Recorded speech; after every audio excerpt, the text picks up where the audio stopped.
పురాణాల్లో పుణ్యపురుషులు అలాగే రాక్షసులు అన్ని యుగాల్లో ఉన్నారు. అలాంటి వారి వ్యక్తిత్వాల్ని పరిచయం చేయబోతున్నాం. ఈ రోజు శ్రీకృష్ణ పరమాత్మ గురించి తెలుసుకుందాం. హిందువులు ఎంతో భక్తితో పూజించే దేవుడు శ్రీకృష్ణ పరమాత్మ.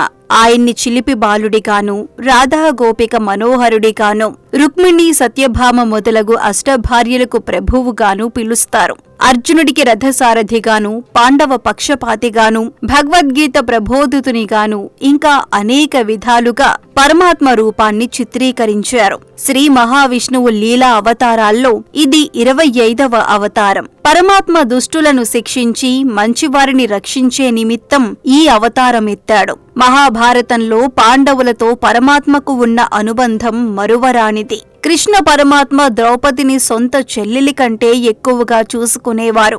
పాండవుల అరణ్య అజ్ఞాతవాసాల్లో వెన్నుదన్నుగా నిలిచాడు. వనవాసం అనంతరం పాండవ దూతగా కౌరవ సభకు రాయిబారిగా వెళ్లి యుద్ధం వద్దని శాంతి వచనాలు చెప్పి హితబోధ చేశాడు.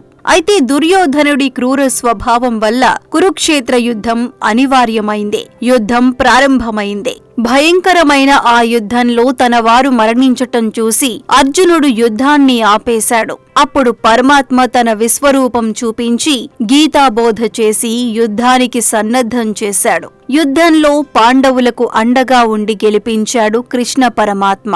మరో ఎపిసోడ్లో మరొకరి గురించి తెలుసుకుందాం.